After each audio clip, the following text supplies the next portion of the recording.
Hello বন্ধুরা, এটি হচ্ছে অপিয়াম বার্ড। এটা পৃথিবীর অতীত ও বর্তমানের সবচাইতে বড় পাখি। খুবই দুর্লভ ও দুষ্প্রাপ্য। অত্যন্ত দুর্ধর্ষ এই পাখিটা সাম্প্রতিক কোনো এক গবেষণাগারে এটিকে আবিষ্কার করা হয়েছে। ধারণা করা হয় যে মানুষ খেকু এই পাখিটা পৃথিবীর সবচাইতে ঠান্ডা জায়গাতে অর্থাৎ মেরু অঞ্চলে বসবাস করে থাকে।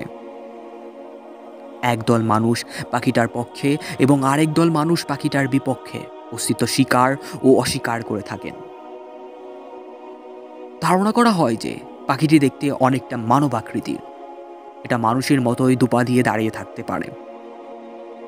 অদ্ভুত আকৃতি দেখে মনে হয় যে মানুষ ছদ্মবেশে এমন পোশাক পরে দাঁড়িয়ে আছে। উদ্ভাবকদের দাবি যে এই পাখিটা মানুষ খেতে পারে। এরা মূলত মানুষের সংস্পর্শে আসে ও বন্ধুত্ব সুলভ আচরণ করে, পরে মাথা ছিঁড়ে খেয়ে নেয়। এই দুর্ধর্ষ খুনি পাখিটা অত্যন্ত নরম স্বভাবের। যখন শিকার করে তখন সে প্রচণ্ডই আক্রমণাত্মক। এই পাখিটা মূলত মানুষের থেকেও কয়েক গুণ লম্বা হতে পারে।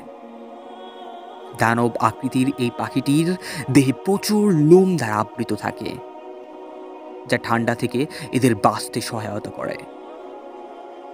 এই পাখিটার নীরবতা দেখে যে কোনো প্রাণী স্থির বরফ ভেবে বৃত্তিহীনতার সাথে কাছে গিয়ে থাকে এবং পরে এর দ্বারা আক্রান্ত হয়ে শিকারে পরিণত হয়। পাখি যে কোনো প্রাণীর দুর্বলতার সুযোগ নেয়। যখন কোনো প্রাণী শীতে কিছুটা দুর্বল হয়ে পড়ে তখনই তাকে আক্রমণ করে বসে এবং গিলে খেয়ে থাকেন। এই পাখিটার এইসব ধর্ম সম্পূর্ণ কাল্পনিক, কারণ পাখিটা বানানো হয়েছে কোনো এক গবেষণাগারে, কোনো সিনেমা অথবা অ্যানিমেশন শর্ট ফিল্মের জন্য। এই পাখিটাকে বানানো হয়েছে একদম লোক এটাকে বর্তমান জামানেরই পাখি বলে ধারণা করছে। কিছু কিছু লোক ধারণা করছে এটা ডায়নোসরদের আমলের হতে পারে।